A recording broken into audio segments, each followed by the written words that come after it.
Alright guys, this video, we're doing 3 and 4 on the notes. We're going to do the same thing. We're going to use synthetic division to find all the zeros, but the one thing is we're going to graph f of x, and we did this before. We'll be able to get a rough sketch of the graph by using the end behavior and then by using the zeros and seeing if it bounces off the zero or if it goes straight through.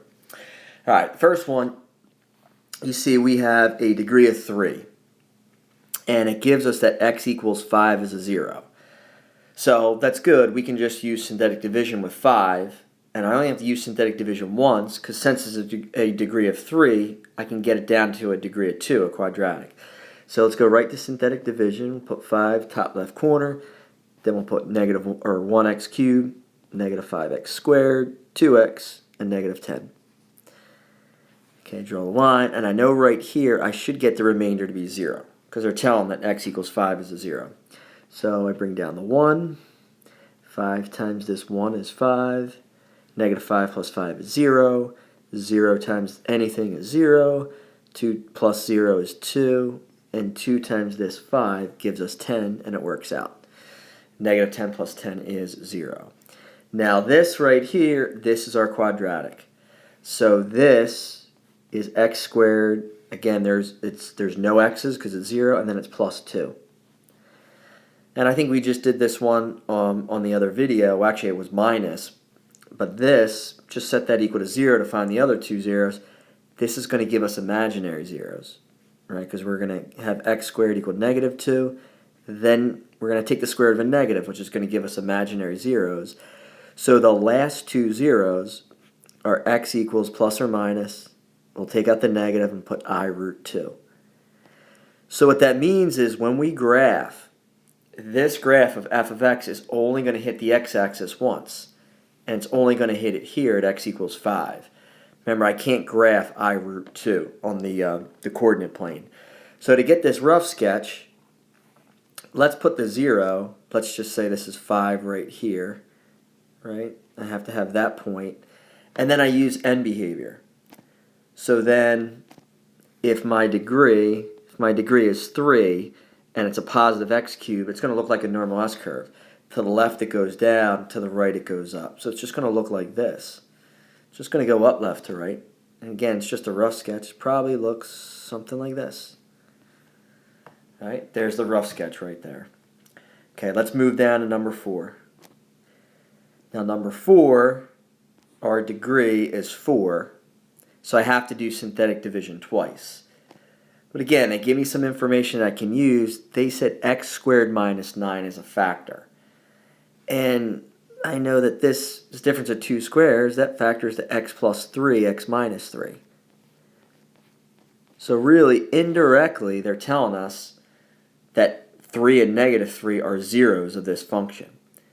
So I'm going to use synthetic division twice by using 3 and negative 3 to get this degree of 4 down to a degree of 2. So, and again, order doesn't matter. You could do 3 first, or you could do negative 3 first for synthetic division. It's all going to work out in the end. Let's say I pick 3. Then I put 1x to the 4th, 1x cubed, negative 8x squared, negative 9x, and negative 9. Okay, and again, I know I should get this remainder to be 0. All right, bring down the 1. 3 times 1 is 3. 1 plus 3 is 4. 4 times this 3 is 12. Negative 8 plus 12 is 4. 4 times this 3 is 12. Negative 9 plus 12 is 3. And then 3 times this 3 is 9. It works out. So my remainder is 0. So now this is a cubic function. Right, this bottom line right here, that's 1x cubed plus 4x squared plus 4x plus 3. Well, let's just use negative 3 in the top to get this bottom line to be a quadratic like right here. All right, so let's put negative 3, draw the line. Okay, bring down the 1. Negative 3 times 1 is negative 3. 4 plus negative 3 is 1. 1 times negative 3 is negative 3. 4 plus negative 3 is 1. 1 times this negative 3 is negative 3. And again, I get my remainder to be 0. All right, this is the key. This is what's going to enable me to get the last two zeros. That's my quadratic, which is 1x squared plus 1x plus 1 equals 0. Now this one, you can see this does not factor at all. And it's a quadratic, so I have to go back to use quadratic formula. So if I use quadratic formula, I'm going to have negative b. B in this case is 1, so it's negative 1 plus or minus b squared, which is just 1 squared, which is 1, minus 4ac. So all a, b, and c are 1. And then it's over 2a, which is just 2 times 1. Now again, the key that drives everything is the discriminant right here. And you can see we're going to get a negative. So we're going to get complex zeros for the last two zeros. So we're going to get 1 minus 4, which is negative 3. So we'll have x equals negative 1, plus or minus square root of negative 3 over 2.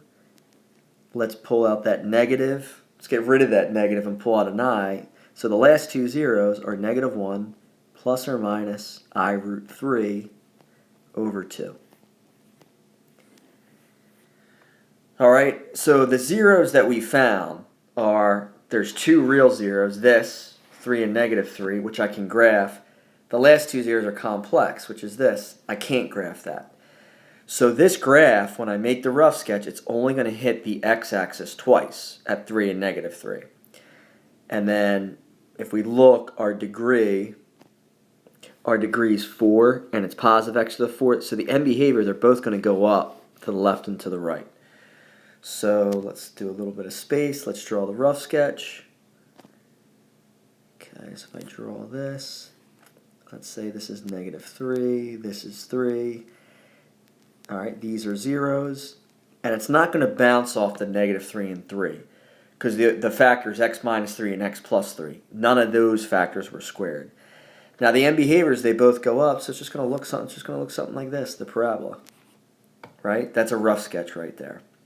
All right, so most of it, guys, is taking the information, using synthetic division, and getting it down to a quadratic.